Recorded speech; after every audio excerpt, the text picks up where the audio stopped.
Total mess from the Biden administration, the highest inflation in the country's history, and very, very high prices, and prices are coming down, and they're very, very far down on energy. Energy's come, in fact, we hit a very important number, sacred number. We had 3 states in the last 2 days, reported by our energy group, a group of very strong energy people, who said we hit $1.99 a gallon in 3 different states, and that's an amazing accomplishment because the gasoline prices are coming down.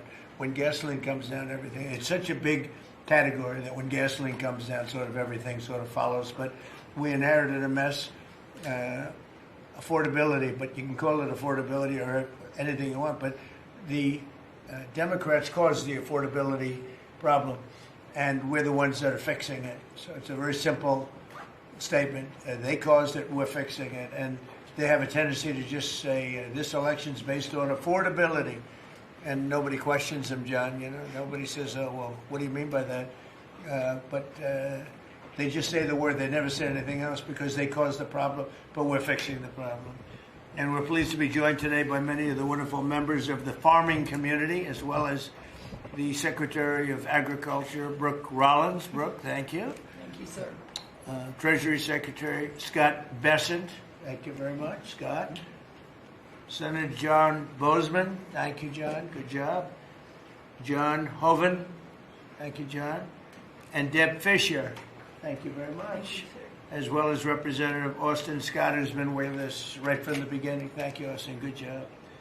I'm delighted to announce this afternoon that the United States will be taking a small portion of the hundreds of billions of dollars we receive in tariffs. We are making a lot of money from countries that took advantage of us for years. They took advantage of us like nobody's ever seen.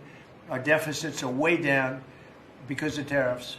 I guess because of the election, because without the election you wouldn't have tariffs. You'd be sitting here losing your shirt.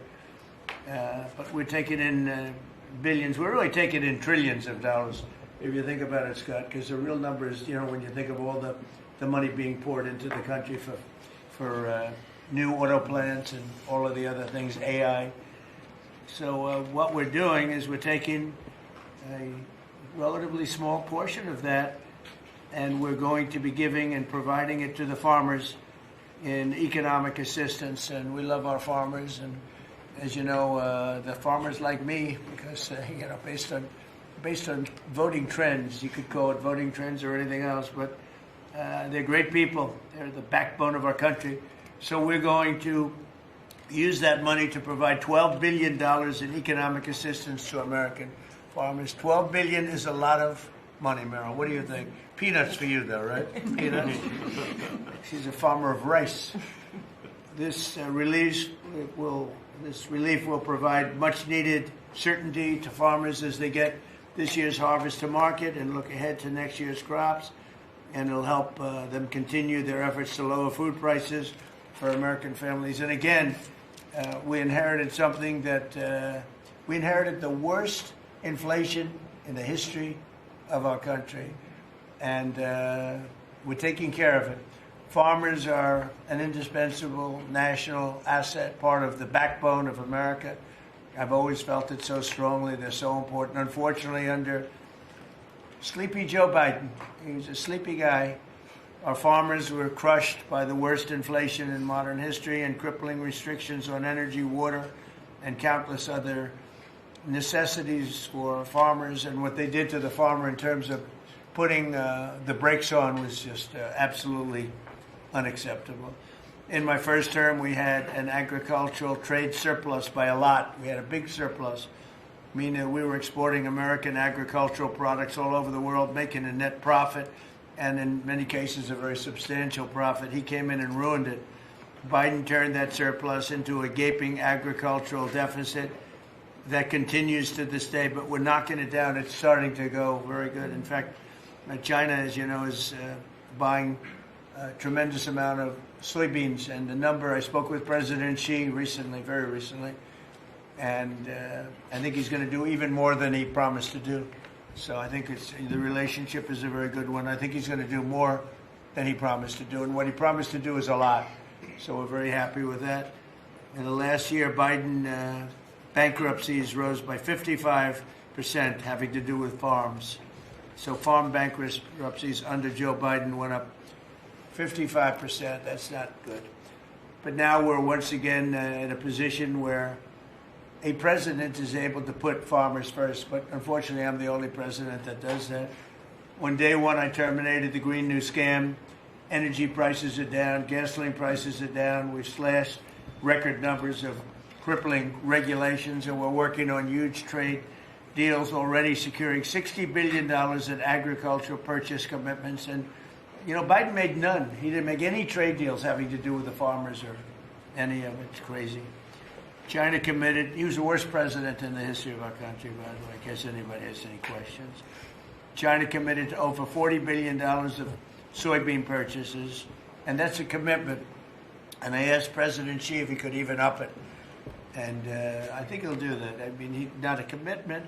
40 billion is a commitment, but the soybean farmers are quite happy. Since my successful meeting in South Korea with President Xi, purchases have been made and soybeans are being exported out of the United States to China as we speak. And I say that our soybeans, I told this to President Xi, our soybeans are more nutritious than competitors. Somebody said, is that a Trump statement or is that real? In fact, you know who asked me that question? President Xi asked me that question. He said, really, I had never heard of it. And he was a food purchaser for a long time. But that's what I hear. And Japan agreed to $8 billion in purchases of corn, soybeans, ethanol, fertilizer, aviation, biofuel, and rice. You know, Japan never bought rice from anybody else. It's like a very important thing to them. And they agreed to buy rice, okay? Absolutely. So I also proudly signed into law the largest tax cuts in history, and the one big, beautiful bill, the monumental tax relief bill that is benefiting very, very strongly, benefiting the American farmer. And I think also for farmers, we have, as you know, and we got this, the estate tax, or the death tax, as they call it, on farmers, on small businesses. You don't have to pay it anymore. A lot of farms would you love your children, and your children are great, and they want to be farmers, and you leave the farm and your children, and a lot of farms are, sort of cash poor, land rich, cash poor, and the kids would go to the local bank or to any bank, and they'd borrow money to pay the estate tax, and they'd end up losing the farm. They go bankrupt, and a lot of debt too. You know, literally. Because they love their farm and they love their business and they love that way of life, they end up committing suicide. A lot of suicides. We have no more estate tax. How about that? Do you have children? I do. Well, let them know. Now, if you love your children, then it's good. If you don't love your children, you don't have to leave them anything. It doesn't matter what I just said. They're still young. I still love them. I have a feeling you love them. I still love them. I have a feeling you love your children. But the estate tax is a very big thing, so you don't have estate tax. You die, you leave your farm or whatever, or small business to your children, you don't have to pay estate tax. It seems to affect the farmer more than anybody else, because you can have a farm that's very valuable, and therefore you have to pay a big tax, but it's not a big value in terms of cash. Maximizing domestic farm production is a big part of how we will make America affordable again, and bring down grocery prices for American families. And again, these are prices that we inherited. When I left, we were doing incredible. In 4 years, what they've done to this country and so many, and not even mentioning the border and the criminals allowed into our country and all of the other. So I just want to say it's a tremendous honor being with you.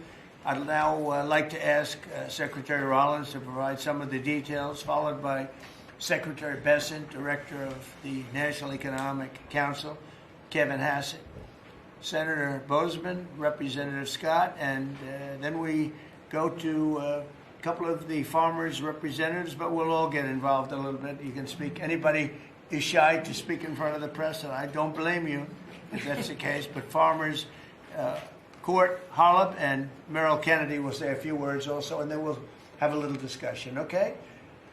Madam Secretary. Thank you to the greatest boss in the world for a long time now. It's just an honor to be here. I'm going to keep my comments very short. because I really want to make sure that you and the world gets to hear from our farmers. So a couple of quick points. Number one, this country and our farm economy is facing a crisis that we inherited that most of these farmers have not seen in their lifetime. Profitability is down. It's just one crisis after another. When we came into office, sir, when you did and you were sworn in on January the 20th, as you mentioned, not one new trade deal had been struck in 4 years. The cost of inputs for our farmers, fertilizer up 36%, manual labor up 47%, interest rates up 73%.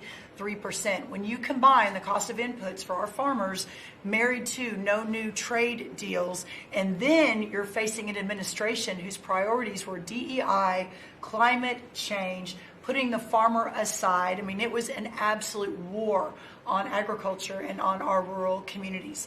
That all changed on January 20th. So as, sir, we are working, and you have been just so resolute. I mean, these are our people. Rural America is the fabric of our country. This is the way of life that preserves the American dream for the next 250 years as we celebrate the first 250 years. So we began to go to work immediately. What these elected officials sitting across from us did with the One Big Beautiful Bill, with a lot of help and direction from you, was the largest investment in rural America in any of our lifetimes. We will begin to see that effectuated next year in 2026. As we have fought to bring input costs down, you have talked about, and even this weekend did an executive order, signed one, on looking into the reason that so much of these costs have been driven up over and over. Equipment, again, fertilizer, seed, et cetera, et cetera. We have to make sure we understand why that is. And then the continuing of the additional trade deals across the world. And no longer will America be held and beholden to the regime of other countries' tariff infrastructure. Instead, we are moving our products out across the world. Having said that, and we have been listening to the farmers for the last 10 months, 11 months, sir, that the bridge that is needed to get from the last administration and what basically happened under the last president and the last U.S. Department of Agriculture to this new golden age for farmers, where instead of farming for government checks, they can farm to feed their family and sell their products and pass it on to the next generation, that this bridge is absolutely necessary based on where we are right now. So as the president said, we are very pleased to announce that today we are going to be effectuating an $11 billion bridge payment to our farmers. The money will move by February 28th of 2026, but by the end of this month, so just in the next couple of weeks, every farmer that is able to apply for it will know exactly what that number looks like. So as you are going to your lender, as you are working to ensure and understanding what you can plant for next year, you will have that number in hand. And we will continue to talk to our farmers, continue to understand exactly what this looks like and what is necessary. The final thing I'll say is 12 billion. Well, we are holding $1 billion back. So today we are announcing $11 billion. We are holding $1 billion back just to ensure that we are covering. So today's announcement covers all of our row crops, but some specialty crops and others that we are still working with to best understand where they are in the farm economy and ensure that we're making every forward-moving position that we need to. And then finally, as we move to this new golden age for agriculture and for rural America, as we continue to fight for these farmers and ranchers, their way of life, and those that are represented here represent hundreds of thousands of farmers across this country. Just know that this president, I have never been around anyone who every time we talk, he asks, how are my farmers? Every single time. So we will never stop fighting. We will make sure that we're doing everything we can to ensure the next 250 years is just as bright, if not brighter, than the last. So thank you, sir. Brooke. Thank you. And this money would not be possible without tariffs. The tariffs are taking in, hundreds of billions of dollars, and we're giving some up to the farmers because they were mistreated by other countries for, I don't know, maybe right reasons, maybe wrong reasons. They weren't. They were trying to show us something, and it's really worked out really well. But because of the tariffs, this is possible. The other thing I'd like to add before going to Scott, and I think it's very important. We're going to also give the tractor companies, John Deere and all of the companies that make the equipment, we're going to take off a lot of the environmental restrictions that they have on machinery. It's ridiculous. I know because I buy a lot of that machinery for different things. We have a lot of big clubs with, hundreds, thousands of acres. And I buy a lot of stuff, and you buy it, it's got so much equipment on it for the environmental, it doesn't do anything, except it makes the equipment much more expensive and much more complicated to work, and it's not as good as the old days. And we're going to take a lot of that nonsense off of the equipment, which is going to reduce, and we're going to do it, and we're going to say you're going to reduce the prices. We're not going to do it and they're not going to reduce. They're going to have to reduce their prices because farming equipment has gotten too expensive. And a lot of the reason is because they put these environmental excesses on the equipment, which don't do a damn thing except make it complicated, make it impractical. And you really have to be, in many cases, you need about 185 IQ to turn on a lawnmower now. So we're going to take that off, that crap off that they put on Biden mostly. And we're going to take that off. So that's going to make that'll bring down the equipment prices a lot. That's right. And we're going to do that immediately. You're going to work with Lee Zeldin, who's not here. He's doing a fantastic job. And Lee is going to work that out. And that would be most of it. It's crazy. The machines, they're always under repair because they're so complicated that you can't fix them. The old days you used to fix it yourself. Now you can't do that. You have to be a PhD from, let's say, MIT. Okay, so we're going to get that done. Scott, please go ahead. Good. Thank you, Mr. President. Thank you to the farmers to join us today. And I will tell all of you here that when either in person or when we are on a call with President Xi, the first thing the president asking for is more soybean purchases. That's right. We don't talk about geopolitics. We don't talk about trade. It's about soybean We purchases. don't even say hello. We immediately start. Soybean. We start with the soybean, please. Could you do a little? It's always could you do a little more? So, and I think President Xi has heard President Trump. This group represents an American way of life that has fed our nation in its spirit for hundreds of years. You are the caretakers of the most productive agricultural country on earth. You drive hundreds of billions of dollars in exports, support millions of jobs, and keep America's economy running strong. And this administration is committed to keeping it that way. By putting farmers first, President Trump is ushering in a new golden age for agriculture. The President's $11 billion relief package for America's farmers comes at a critical time. These direct payments will give producers the breathing room they need to market this year's harvest and plan for next season. This serves as a liquidity bridge during a period of adjustment, supporting the strongest agricultural sector in the world. Add this to President's success in reining in Biden-era inflation, thanks to the administration's pro-growth policies, input costs like fuel and fertilizer are easing, and credit conditions are improving, interest rates are coming down, helping farmers prepare for the next harvest. President Trump scored a massive victory for America's farmers when he secured an arrangement with President Xi in Busan to reopen China's markets to U.S. agricultural exports, especially soybeans, sorghum, and other commodities. Under this framework, China committed to purchase at least 12 million metric tons of U.S. soybeans this growing season, followed by a minimum of 25 million tons annually for the next 3 years. And it's not just China.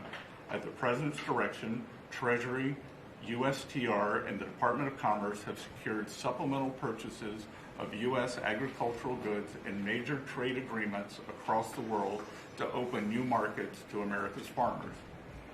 The One Big Beautiful Bill also delivered transformative benefits for America's small farmers. It locked in full expensing for farm equipment and 100% expensing for farm structures built during the President's term. I believe Representative Scott and a group in the House, we were originally just going to do factories, and they called us and said, you need to do farm structures too, and the President said, we're all in.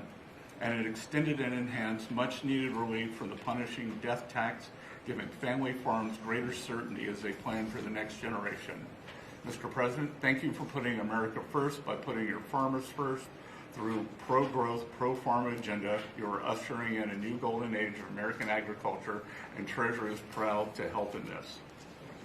Thank you, Scott. You know what we'll do? We're going to go a little faster because the last meeting we had was 3 hours. We're the most transparent group, so if we can go faster, it'll be great. And then we'll take some questions from the fake news. Is that okay? Kevin, go real fast, Kevin. Yeah, I could go really fast, sir.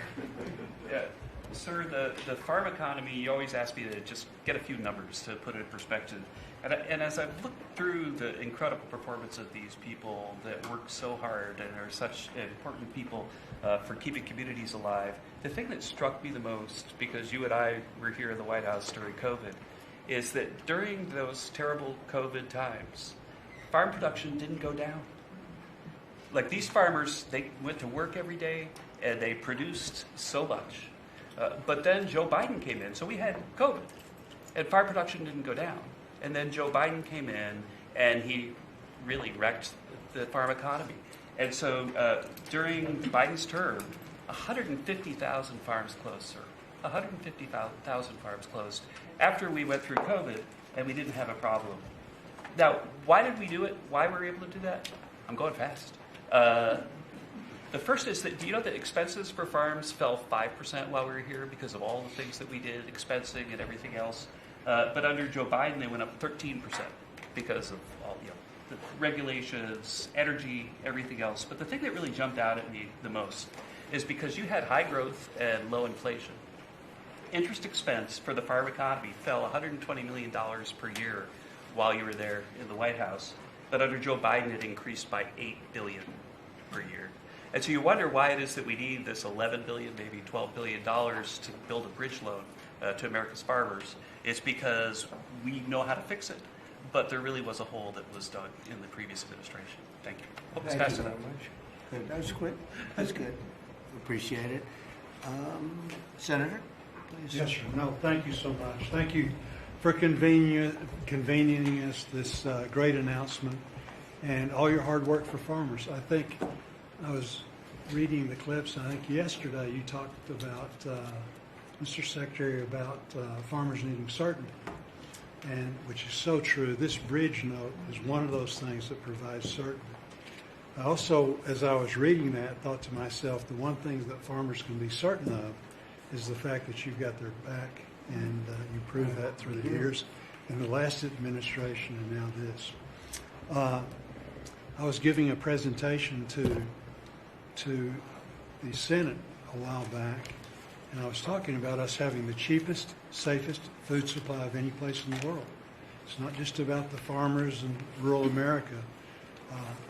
And so Marco Rubio was sitting by me prior to coming over here and becoming the great Secretary of State. But he punched me and said, "John, always remind him," he was head of the Committee on Intelligence. He punched me. He said, "Always remind them, food security is national security." So this is important for so many different reasons. And again, I appreciate you for recognizing that, not only now, but when you were campaigning in your first election, how you treated the farmers in your first administration, and now stepping up. So we look forward to helping you. If we need some additional help, looking to Congress, we'll be there for you. So We're taking in so much money with the tariffs now that it's such a pleasure. Without it, we wouldn't be able to help you. We're making a country, we're the richest country in the world now. And, we have a big decision. Hopefully we're going to get the right decision. It's such a big thing in the Supreme Court right now. We have a lot of bad people opposed to us, people that hate our country. Other countries are involved, some real sleazebags that I know, political sleazebags. And they're trying to take that away from us. And we have other methods, but they're not as powerful. They're not as quick.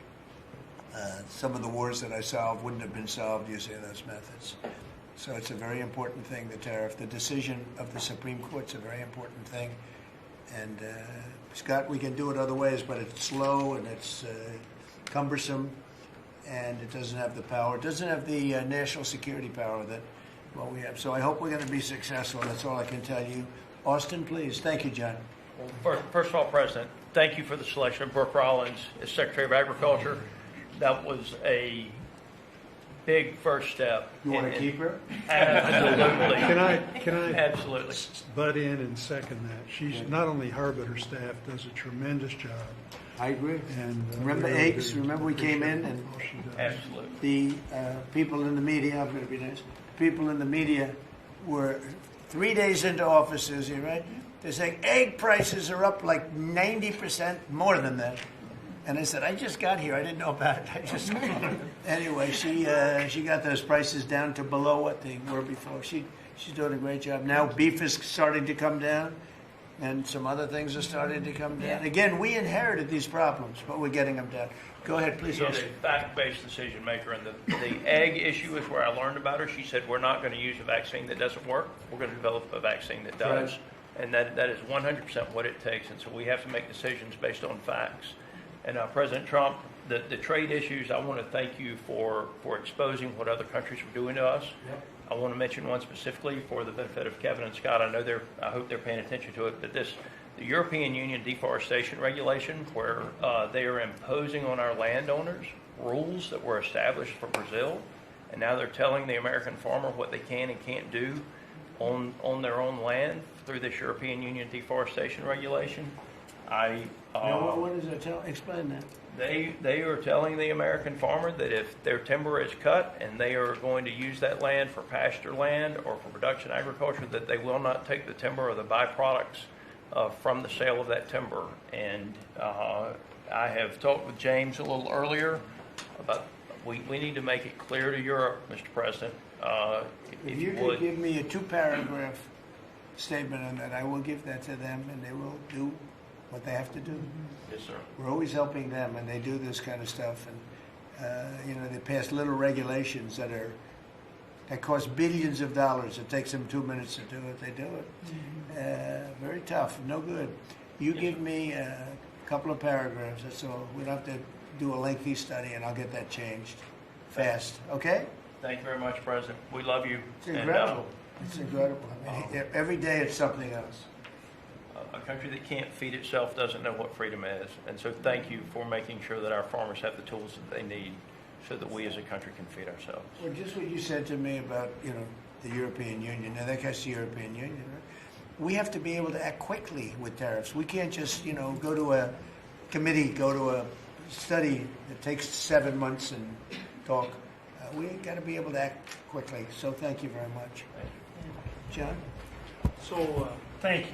I think that's the message from Farm Country is thank you very much. In the Working Family Tax Relief Act, or as my young staffers call it, OB3, there is a tremendous amount for farmers and ranchers.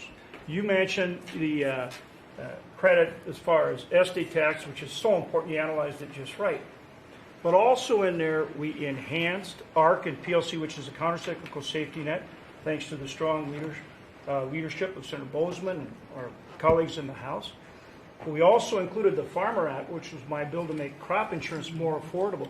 These tools will kick in next year, Mr. President, in a big, big way for our farmers. Big time. And people aren't even really looking at it yet. But it's going to be a very big deal. So today is all about bridging to get there. And I want to thank Secretary Bassett and Jameson Greer. They're tremendous. And they're negotiating hard out there for farmers and ranchers. And I know it's because you're setting the tone. But this is that bridge. And so we need to come back to Secretary Rollins. Thank you. Your leadership on this was vital. And Mr. President, you're right. They love you in Farm Country out there. All you have to do is drive out and see the flags and the signs all over the fields. On the hay bales, right? It's a great honor. They're great people, the best people. This is really important. Really important for our farmers and ranchers. Thank you very much. You're doing a great job too, John. Thank you. And whatever we need, we get through the Senate, we get through the House. We'll get it done. I think we'll start maybe with Court Hollow, and you come from that place that I'm very happy with. I hail from the great state of Iowa. I'm surrounded here by some of the greatest farmers in the area and from across the country. Anything from rice farmers, we've got all sorts of cotton farmers, everything. Everything is here represented so well. And first off, from me, I want to say thank you for this bridge payment. It's Christmas early for farmers. And just to kind of have an icebreaker here for the story, I've got a 2-year-old little boy at home. 2-year-old little boy and a 4-month-old little girl. And the other day I was reading my little boy a story at night, putting him to bed, and he said, "Daddy, I don't want Santa Claus to come to our house for Christmas. I want President Trump." and I think, Mr. Trump, I think you brought Christmas to farmers. With this bridge payment, we'll be able to farm another year, help us get by. It's such an honor to be here with you.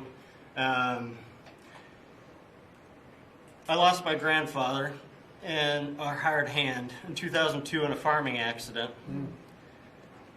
And he instilled in me at an early age to love the land, to take pride in what we do.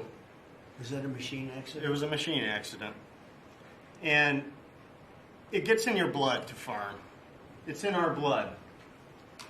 Despite what happened, I want my 2-year-old to farm. I want my 4-month-old daughter to have an opportunity.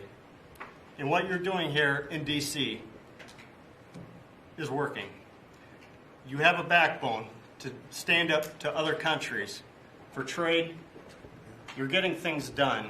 Tax provisions. I'll be able to potentially pass on a farm to my children because of you. Ethanol. You're working for ethanol. Trying to get E15 year-round. We're dealing with California. Prop 12. Let's continue to work on that. I think we can have a lot of domestic product used here in the country, and we can keep America first, and you're good at that. That is who you are. And if we keep that E15, you could have the biggest... E15 is a big deal? E15 is a great deal, year-round. Okay. You could have the biggest stamp. I did that. Trump did that, and we would thank you. Farmers would love you more than anything if we could continue that.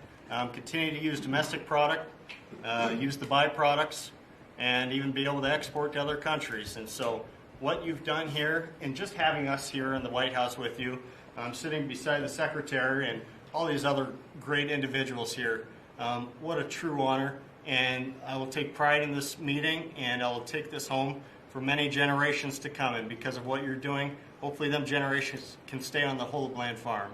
Well, we're going to bring you into the Oval Office when we're finished, okay? The farmers, nobody else, just the farmers.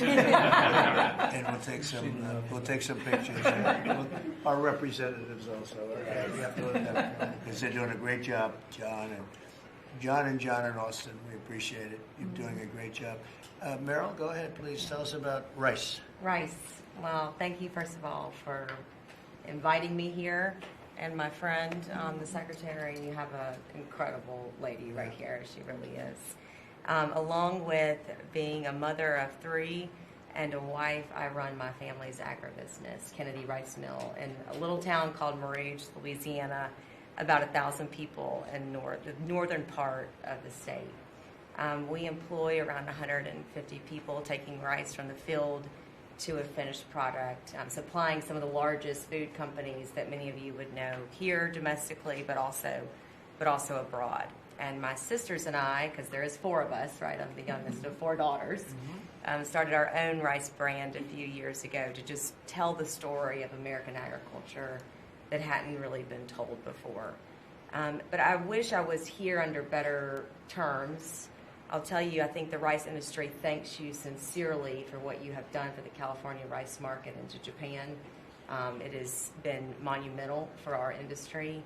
But us in the South are really struggling. I mean, this is not just a crisis. I would say it's almost a market dynamics that really are true anti-competitive nature, right? So it follows what you sent out this weekend. And we do believe that countries are dumping rice into this country today. We've never seen imports this great. Which countries? India, Thailand, even China into Puerto Rico. Puerto Rico used to be one of the largest markets for U.S. rice. We haven't shipped rice into Puerto Rico in years. So this has been happening for years. This didn't start during your administration. But unfortunately, we're seeing it in a much bigger way now. The tariffs are working. but we need to double down because You want more? I mean, I well, understand. they're cheating, right? They're No. not. They're just Could I ask- subsidizing and then Scott, and then India. they- Tell me about India. Why is India not allowed to do that? They have to pay tariffs. Do they have an exemption on rice?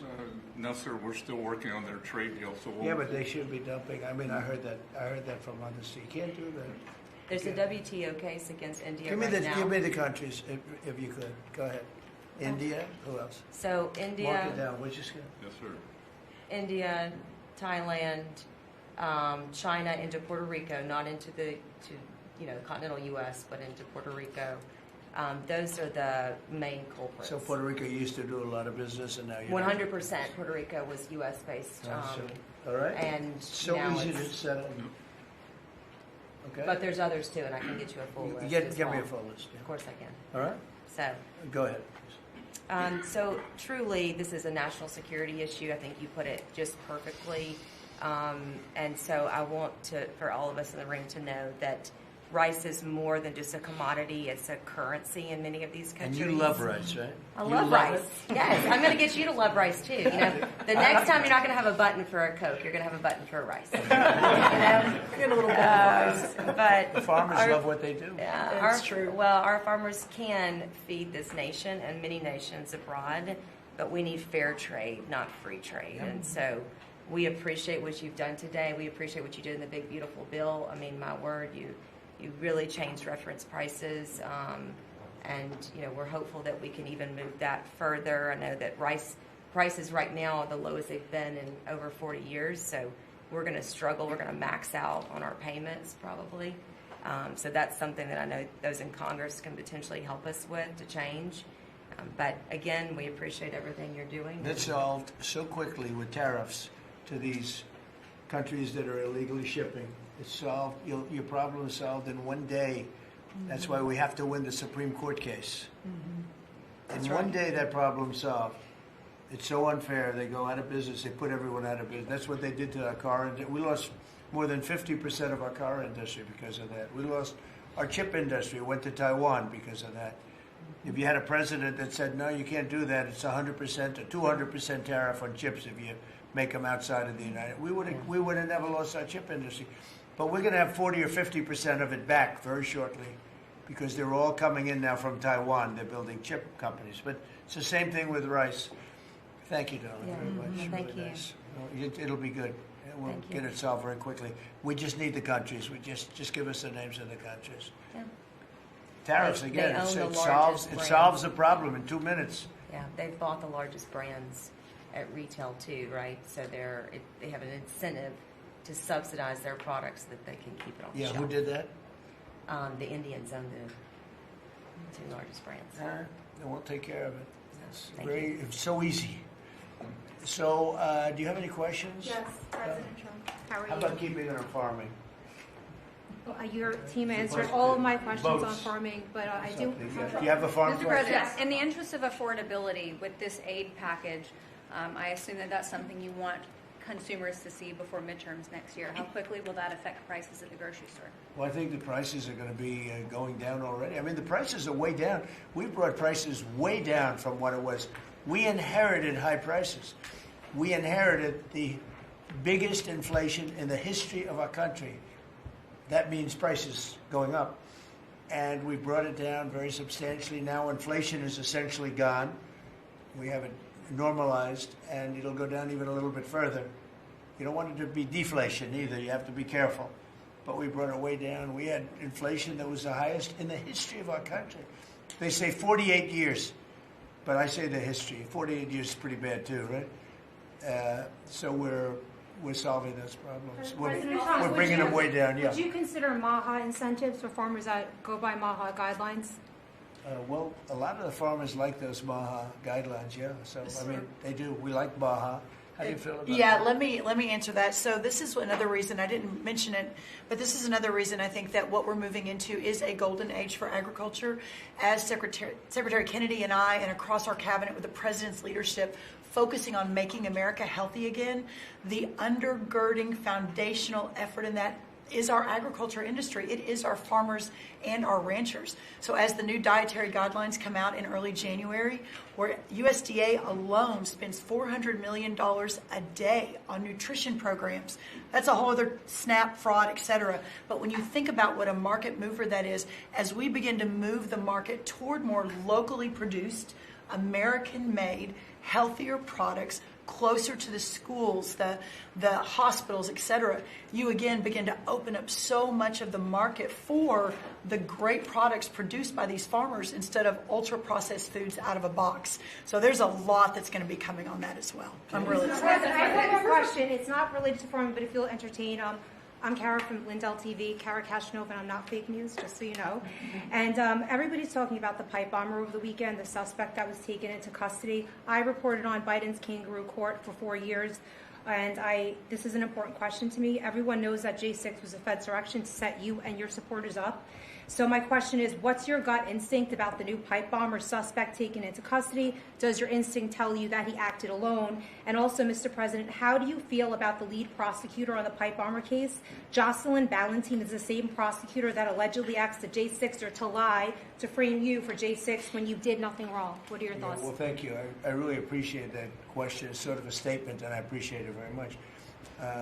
Jocelyn is being looked at. They all have to be looked at. What they're doing is so bad. This was a whole Democrat hoax. The whole thing was a Democrat hoax, and it's all being looked at. I appreciate that. Is this the final aid package, Mr. President, or is more expected? Is this the final aid package, farm aid package? It depends on where we go. China's buying a lot. Other countries are buying a lot. And, the interesting thing about the farm, they don't want aid. They want to just have a level playing field. No, please. I've seen that more with farmers than anybody else, any other industry, right, Deb? Right. We've seen it more with farmers where I've had meetings like this, primarily in the first term, and we did a great job. We turned it around.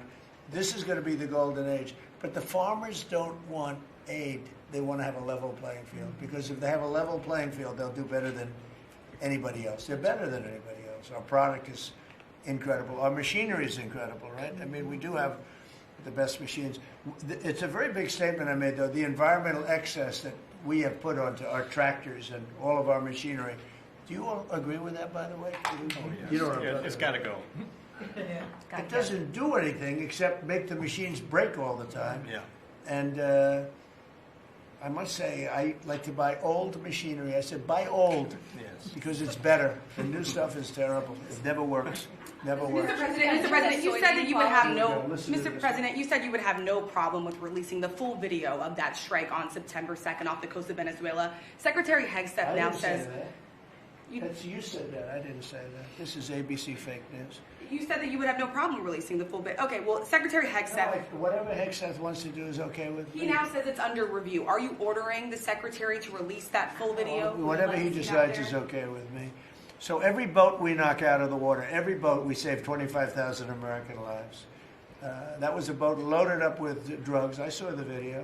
They were trying to turn the boat back to where it could float. And we didn't want to see that, because that boat was loaded up with drugs just like everything else. But every boat we shoot down, and I don't know if you know, we're 92 or 94% down in drugs coming in by the sea. And we're trying to find who are the 6%, because I don't know, people aren't liking to drive boats right now loaded up with drugs. But every single, think of that, every single boat we shoot out, on average, we save 25,000 American lives. Do you feel okay about that, Court? Keep us safe. Okay. I know my man. What about you, Bill? Are you okay with that? Totally fine with that. Are you committed to releasing the full video? Didn't I just tell you that? You said that it was You're up the to most Secretary Hegseth. obnoxious reporter in the whole place. Let me just tell you, you are an obnoxious, a terrible reporter, and it's always the same thing with you. I told you, whatever Pete Hegseth wants to do is okay with me. Midterms, and I just have a quick question. There's at least 20 House Republicans who have either said they're going to retire or not run again. Do you And have any Democrats concerns also. about the And Democrats Right. also. Do you have Well, any? why don't you mention them? How many Democrats are going to retire? How many Democrats? Well, that's what I was going to ask you. But why don't you tell me the number of Democrats, too? You tell me about... Are you concerned about the narrow margins? And No, I'm not concerned. I think we're going to do Elisa well. is among them, and We will have the Nassau greatest County economy. Bruce Blakeman, who you know as well, is considering running for We're going to governor. have the greatest economy in history. How many Democrats are retiring? How come you only know the Republicans but not the Because Democrats? I came prepared to ask you a question about. No, you're unprepared because you should know the Democrats. You're totally unprepared. Go ahead. Well, can I ask a quick follow-up Who about? you with? I'm with New York Newsday, and I also have a quick follow-up. Congresswoman Elise Stefanik is among those who is running for New York great. governor. She's great. Bruce Blakeman, who you also know, He's is now also the great. Are you planning on making any Well, I'll endorsements? think or about it, any but he's choices great yet? and she's great. They're both great people. We have a lot of great people in the Republican Party. Go ahead. Can I get back to farming? Yeah. So you talked about the profitability issue, the machinery playing a role in that, and fertilizer plays another role in that. A lot of that, the way I understand it, it comes in from Canada, different countries like that. What are we doing to bolster domestic fertilizer production to help make that more affordable? And then I think that will transition Well, one down of the pipe. things, a lot of it does come in from Canada. And so we'll end up putting very severe tariffs on that if we have to, because that's the way you want to bolster here. And we can do it here. We can all do that here. But I would say what you do, you put very severe tariffs on from coming into other countries. You'll be making your own fertilizer very soon. In fact, Secretary Burgum, this cabinet is so remarkable. Instead of just seeing each other every month, we're literally talking every day, multiples of times a day.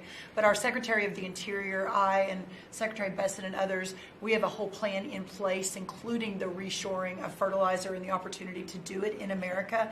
Having said that, we've also, per the President's guidance, issued a directive. These fertilizer companies, the seed companies, the equipment companies, all of the above, as our farmers have struggled year over year, the meat packing companies continue to make a lot of money, hand over fist, a lot of foreign-owned companies. So that's why the President has been very unequivocal in saying we got to figure out why all these input costs are skyrocketing and all of our farmers are struggling, which we're going to do. So That is when a they great take- question. When and very they take important. like fertilizer out of the country, all of a sudden we don't do it anymore. Then they start charging and sending the very high prices from other countries, whether it's Canada or somebody else. We're not going to let that happen. Okay? On the $12 quality of foreign produce. You spoke about soybeans and how the quality here in the United States obviously is a lot better. That's what I've heard. Yeah, is the default of this administration, because that's an issue I understand with root vegetables, citrus as well. Is the default of this administration that even if it's a little bit more expensive homegrown, you will choose homegrown over cheaper produce abroad? I like homegrown. Some things we can't grow because we don't have the heat. There are some things, little delicacies, or maybe not such delicacies, but they grow better in warmer climates, very warm climates actually. But for the most part, I like homegrown. Mr. President, thank you. One on this announcement and then one on foreign policy, if I may.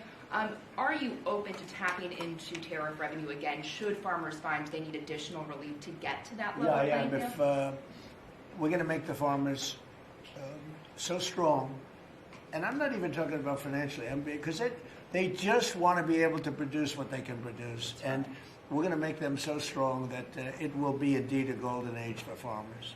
And then on Russia and we had it going in the first administration, and then Biden came in and ruined everything. They had no idea what they would. They did. I mean, I think they hated the farmer. I love the farmer.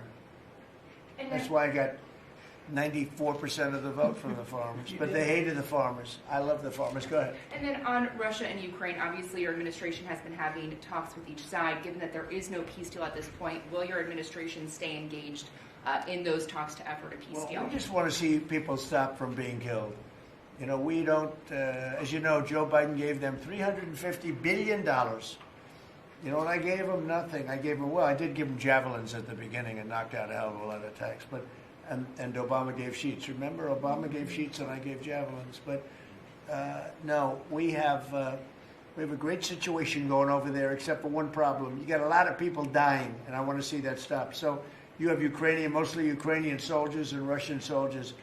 Last month, 27,000 soldiers died, mostly soldiers. A few people from the dropping of a missile in the middle of Kiev or wherever, which is a terrible thing.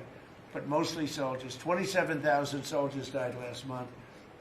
That's what I want to see stop. We, as you know, we now sell equipment to NATO at full price, and NATO takes that equipment and probably gives it to Ukraine. I guess they could give it to others too, but for the most part, give it to Ukraine. And they're working with Ukraine and in terms of distribution of equipment, missiles, etc. But we aren't spending money. What we are doing is spending time on a humane basis. We want to see if we can stop the killing of 27. It would have never happened. This war would have never happened if the election weren't rigged. If I were president, this war would have never happened. President You Trump, talked a lot about the soybean purchases. You talked a lot, obviously, about China's soybean purchases. Some lawmakers from North and South Carolina have raised concern that U.S. tobacco farmers were told that China would not purchase flu-cured tobacco this year. Has that come up in your conversations at all? No, I haven't heard that, but we're doing well. The tobacco people, because of the deals I made, they're doing very well. But that could be, and if it's the case, I can get it solved very quickly. Do you President Trump, let us know how you settled on this $12 billion or $11 billion plus one more billion dollar figure? We looked at how they were hurt, to what extent they were hurt. We did a very steady progression of charts, and we figured out a very exact number, and it was about $12 billion. Okay.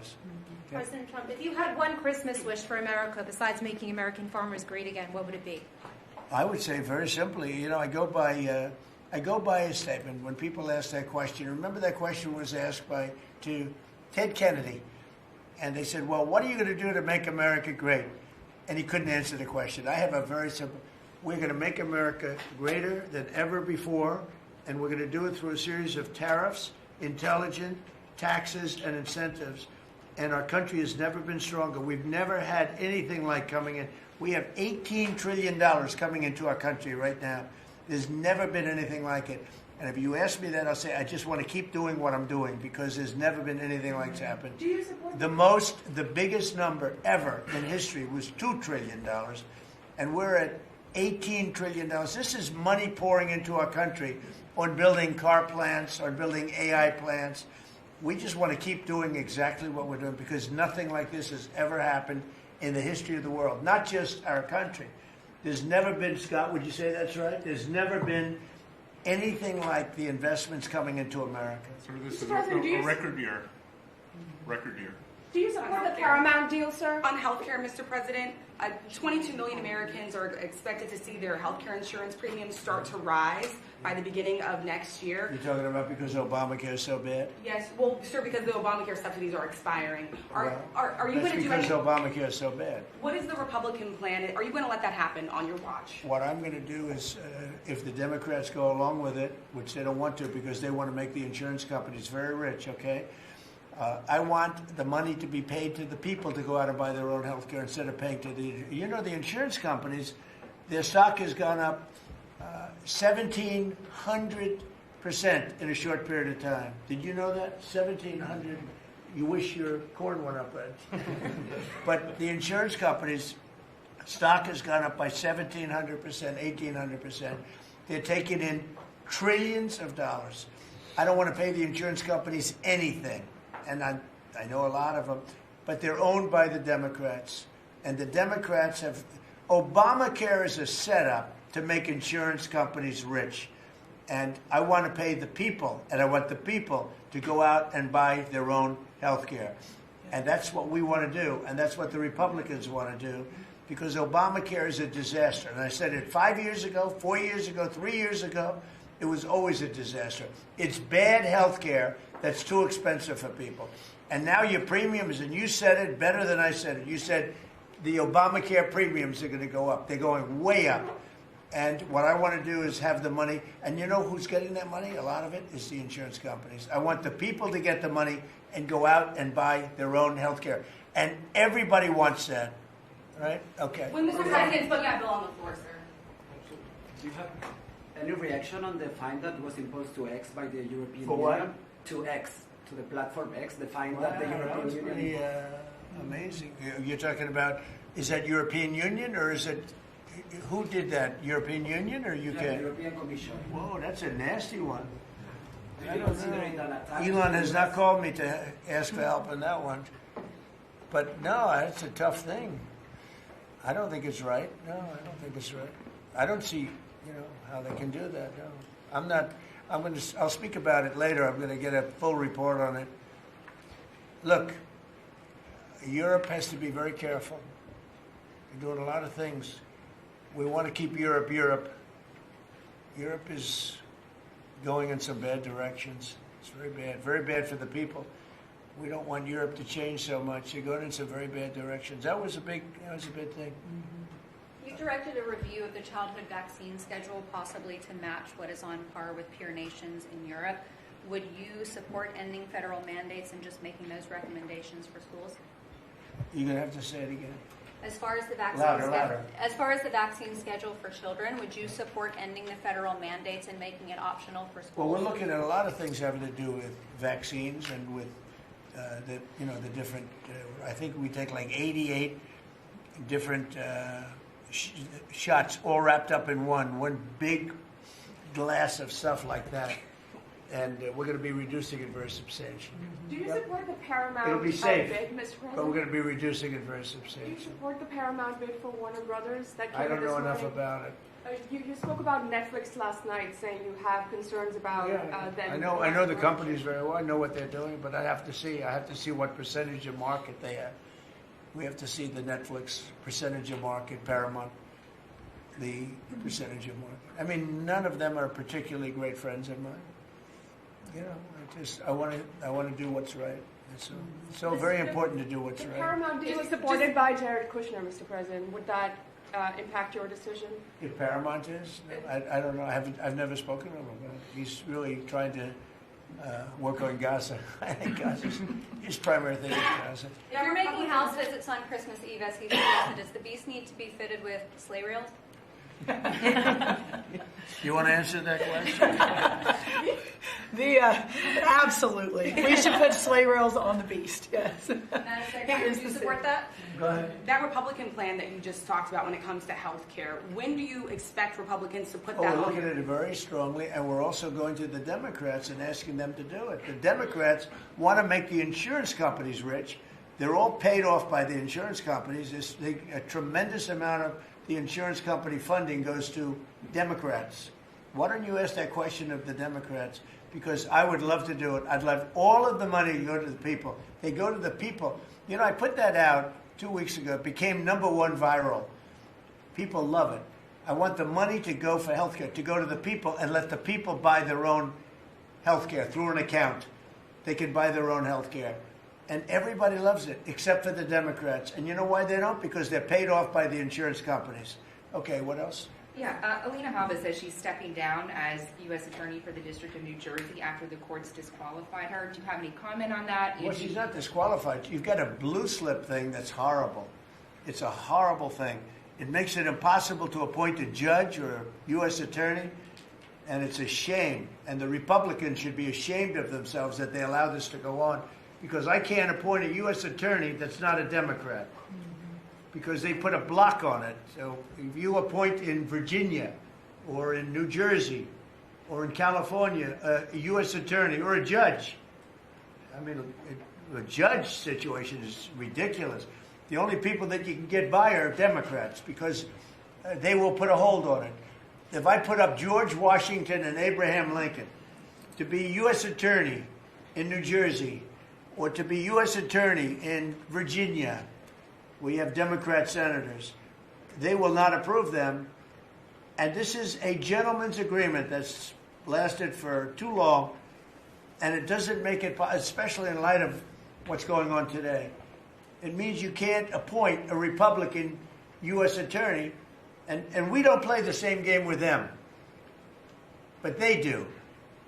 And I hope that somebody speaks to Senator Grassley about doing something about the blue slip, because I'm telling you, John, I put up great people, top people, highest education, the best lawyers to be like U.S. attorney, and both senators. It only takes one, but if they're Democrat senators, they say we're not going to approve it. I had a couple of them say, "Why don't you appoint Democrats?" All because Senator Grassley, with his blue slip stuff, will not let anybody go by. By the way, the Democrats have violated the blue slip provision on numerous occasions, but we don't do it. And what it means is, I guess I just have to keep appointing people for 3 months and then just appoint another one. And it's a very sad situation. We're losing a lot of great people. We have about 7 U.S. attorneys who are not going to be able to keep their jobs much longer because of the blue slip. Because unless, I think I know why they did that, to protect their ass. Okay, that's why they did that. But it should be done away with. I want to be able to appoint the most highly educated, the most respected people. They can't keep their jobs because of the blue slips. Terrible. Okay, thank you very much, everybody. Thank you. The farmers, let's come into the Oval Office. All right, Deb, come on. We're going to go into the Oval Office. You're going to see what a real office is. Keep your little. Thank you, press. Let's go. Let's go. Thank you. Keep going. Thank you, press. Hey, Tyler. Thank you. Thank you, press. Let's go. Let's go. Thank you.